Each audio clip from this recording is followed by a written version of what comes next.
क्या आपने कभी सोचा है कि हजारों लीटर बियर को फर्मेंट करने वाला ये जायंट टैंक आखिर बनता कैसे है? एक साधारण स्टेनलेस स्टील शीट कैसे बदल जाती है करोड़ों की ब्रूअरी इंडस्ट्री का सबसे महत्वपूर्ण इक्विपमेंट? सबसे पहले फैक्ट्री में स्टेनलेस स्टील शीट्स लाई जाती हैं।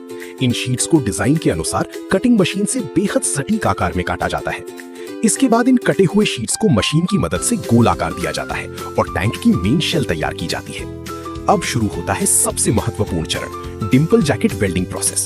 टैंक की आउटर शेल पर स्टेनलेस स्टील डिम्पल जैकेट को पूरी प्रिसीजन के साथ वेल्ड किया जाता है। यही डिम्पल जैकेट फर्मेंटेशन के दौरान कूलिंग मीडिया को फ्लो करने में मदद करता है और टैंक का टेम्परेचर पूरी तरह कंट्रोल में रखता है।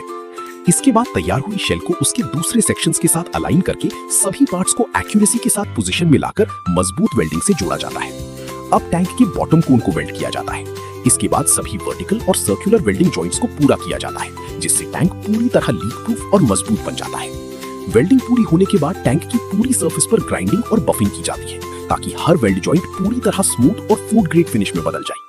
इसके बाद टैंक के टॉप पर मैनहोल, नॉजल्स और अन्य पाइप कनेक्शंस के लिए प्रिसीजन कटिंग की जाती है। फिर लेग्स, सपोर्ट्स और बाकी सभी कंपोनेंट्स को टैंक के साथ वेल्ड करके पूरा स्ट्रक्चर तैयार किया जाता है। अब टैंक पर हाई डेंसिटी इंसुलेशन मटेरियल लगाया जाता है और उसके ऊपर स्टेनलेस स्टील क्लैडिंग लगाकर उसे पूरी तरह कवर किया जाता है। इससे फर्मेंटेशन के दौरान अंदर का टेम्परेचर लंबे समय तक स्थिर बना रहता है। अंत में टैंक की mirror finish polishing, pressure testing, leakage testing और फाइनल क्वालिटी इंस्पेक्शन की जाती है। सभी टेस्ट सफल होने के बाद ये giant beer fermentation tank brewery industry में इंस्टॉलेशन के लिए पूरी तरह तैयार हो जाता है।